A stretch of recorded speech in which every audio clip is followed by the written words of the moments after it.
how did you get that footage of Diddy? I figured most journalists would not disclose their sources. If Sean Combs watches this, what do you think he's going to feel? Like, wow, this is amazing. I think he's going to say this is the best documentary I've seen in a long time. My favorite villain? I kind of like Diddy. There are no misconceptions about me. 50 Cent has officially announced that Season 2 of his explosive Diddy documentary, Sean Diddy Combs, The Reckoning, is on the way. This time, the spotlight turns to Janice Combs, the woman many believe played a major role in shaping the man the world knows today and the driving force behind Bad Boy Entertainment.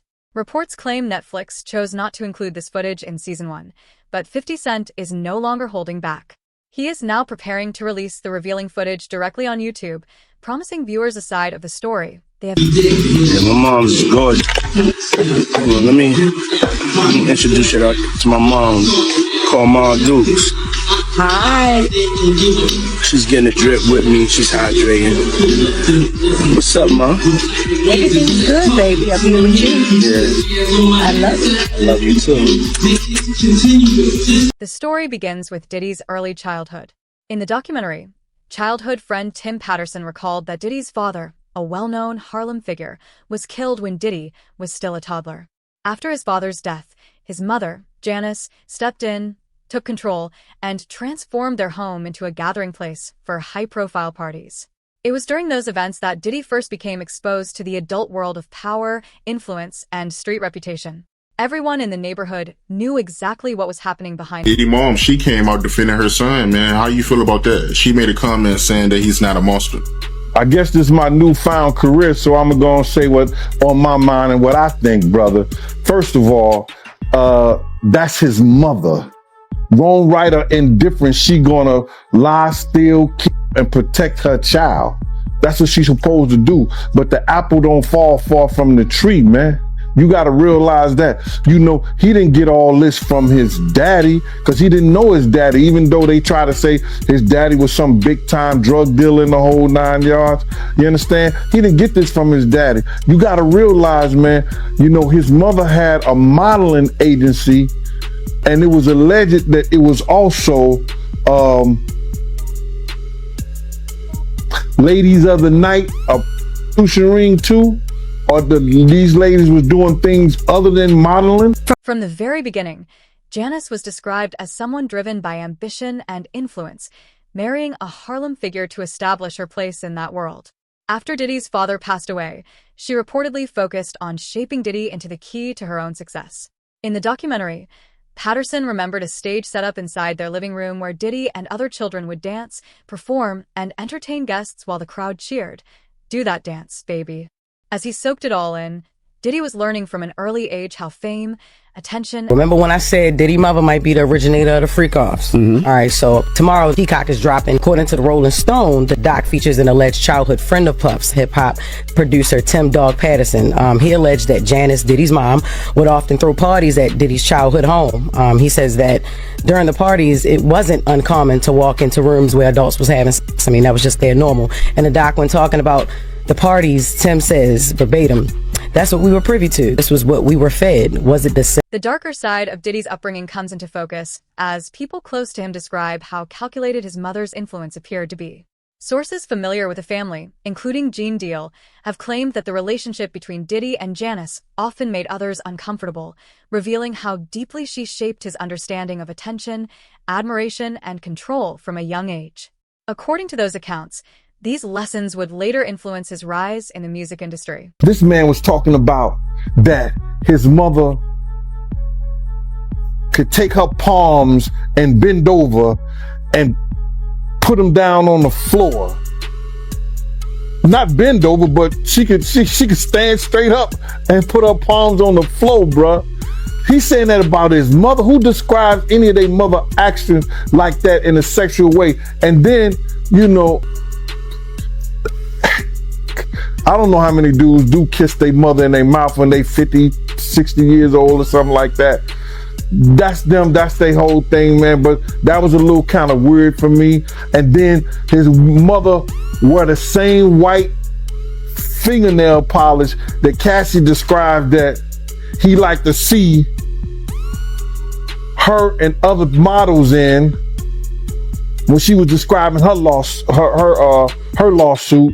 And what's crazy to me is that, man, it seemed like him and his mother had this, I don't want to get too deep, man, this Oedipus complex. The experiences of Diddy's childhood are said to have shaped the world he later built for himself, including the lavish parties that became closely associated with his name. Many believe those gatherings reflected the environment he witnessed while growing up. According to multiple eyewitnesses, Janice was aware of these events, and some even claim they saw her at many of them. But why you believe she knew about the freakos? Because one of the witnesses said she was there. And do you remember this, bro? Check it out. People tell off on themselves so much, man, and I don't understand when people don't catch it. Diddy has said this. He said, when I give a party, I have to have an ambulance outside of the house. Paramedics ready. That people have to take IVs. Remember the time that him and his mama kissed each other on the lips? Yeah, I remember that video. Do you remember that both of them was getting an IV at the same time? Yeah, I did notice that, yep. That's from the Diddy freak off party. And I'm gonna say allegedly. So let me ask you this. You knowing her at one point, you knowing her personally, is she the kind of person that, you know, will be a part of a freak off or no? I think that she liked to party, and she partied with young people. She's always been like that. She always copied or emulated Little Kim and Mary J. Blige. Or they emulated her.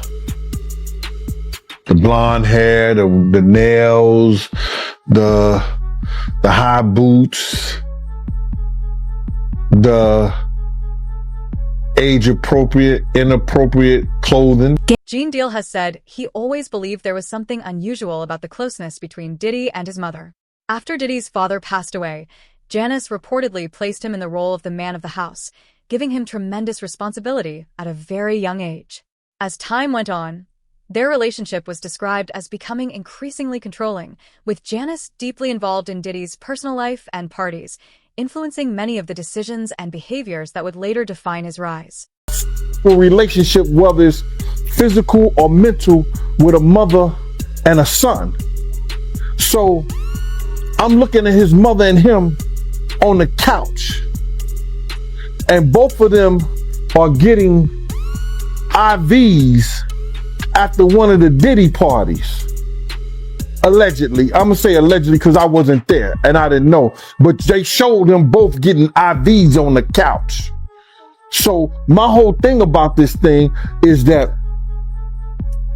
I'm not saying that she was ever at a freak off, she was ever at that type of party, but you can't tell me Miss Janice Combs, who was always at the regular parties, didn't know nothing about the freak off parties.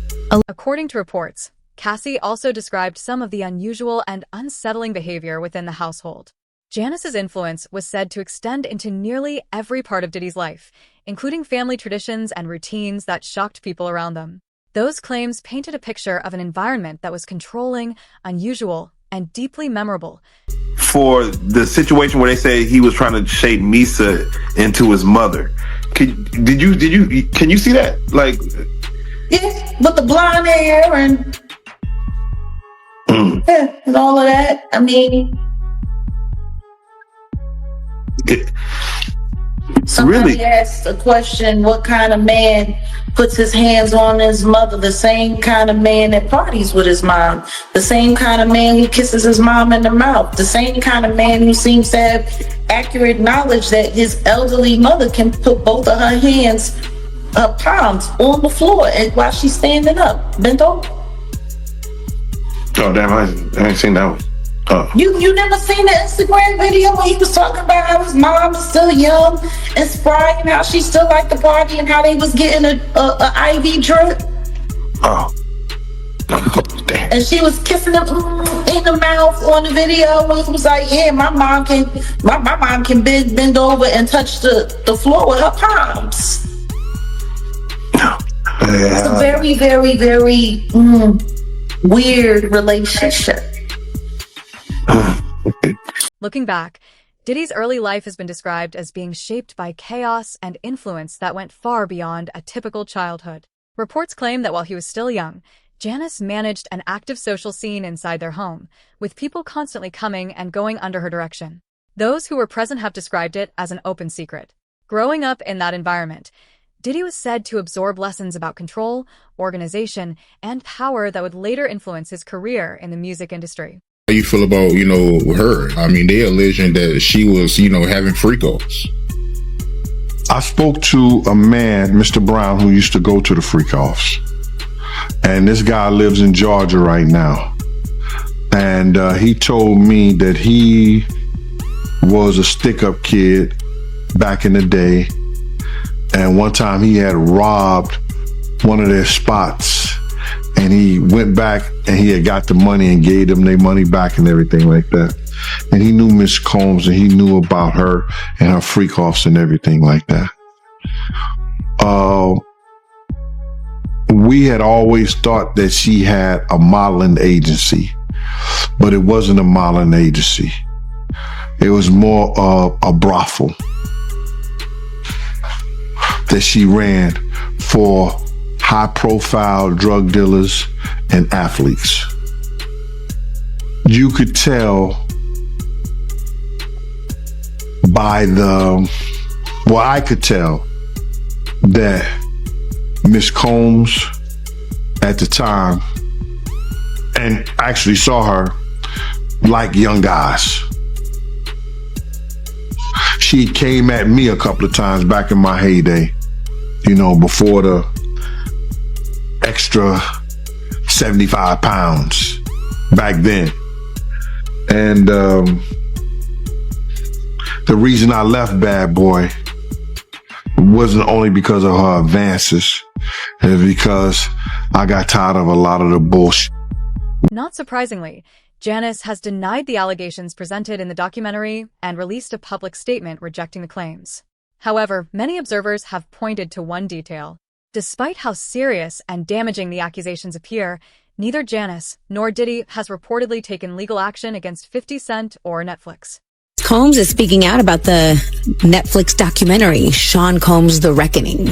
In a statement to Deadline, she said, "These inaccuracies regarding my son Sean's upbringing and family life are intentionally done to mislead viewers and to further harm our reputation." She also maintains she was not an abusive parent and says that Diddy never slapped her, as previously stated in the According to the documentary, Janice taught Diddy many of the lessons that shaped his approach to business. Although he became the public face of Bad Boy Entertainment, reports claim he did not actually own the company's stock, with its assets remaining under his mother's control. Interviews and footage highlighted by 50 Cent suggest that Janice served as the financial gatekeeper of the label and played a major role in managing its operations.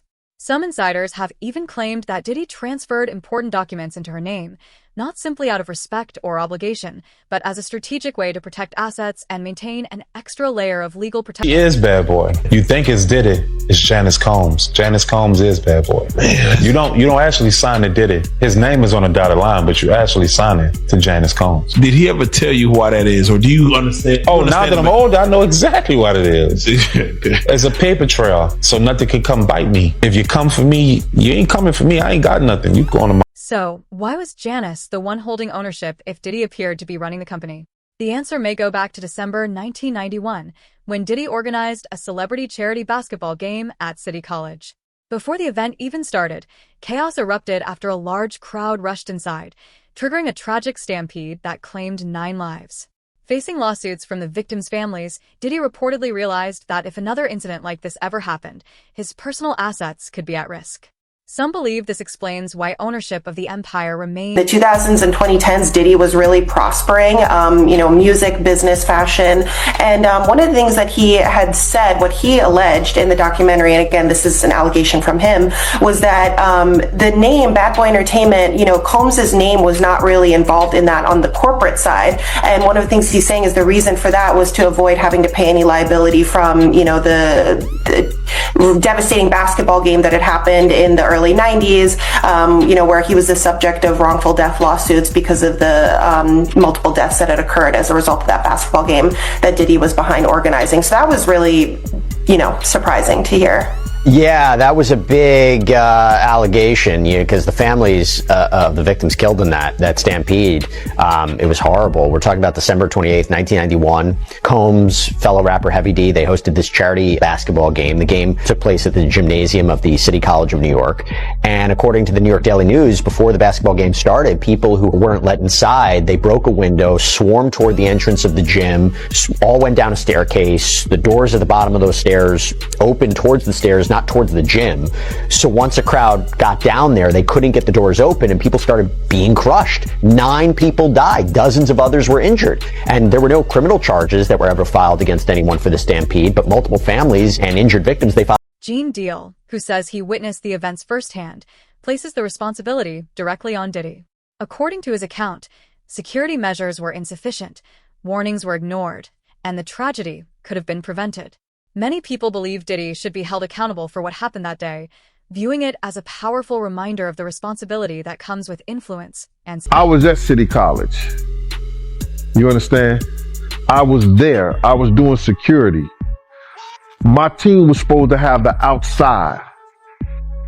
Puff came to me the day before we were supposed to do the job there and told me that Heavy D didn't want us to do the security outside. I had 18 men ready to do the security outside with my dogs like I always do. People knew how we used to roll. We would have the pits, the Rottweilers, you understand? We had that outside locked up. So anybody try to bum rush, anybody do that, we had the gates, the whole 9 yards. So we could stop all that. You know how people gonna get down in Harlem. You understand? So, and then when you got LL Cool J, you got Mike Tyson coming through there, and they coming through the front door so people see them. So they gonna go crazy. LL was the hottest thing out at that time. Mike Tyson was the hottest thing out at that time. They got all kinds of stars and people in there already. They was coming through the back. They came through the front. And it caused the door to be bum rushed. But if they had the gates up, if they had the dogs, and with the help of the police, that shit would have never happened, bro. That shit would have never happened. I was there, I saw it. I saw Jessica run down the steps after she grabbed the money box because my man Eddie was protecting her. And Eddie's the one called me on the walkie-talkie and said, yo, Jessica just locked me in outside the gym, Gene. You couldn't go down the steps after they bum rushed the door.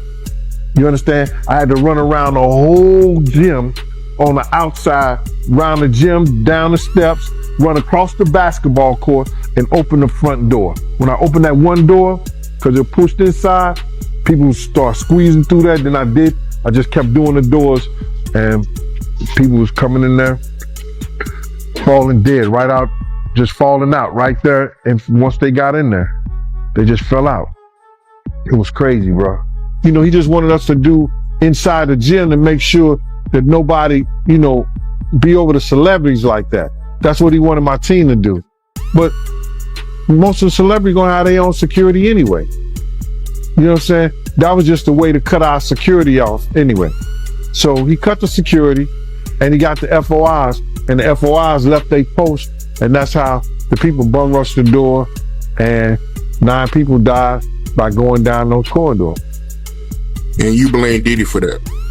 Yeah, I do. It's just the close relationship between Diddy and his mother has always attracted attention.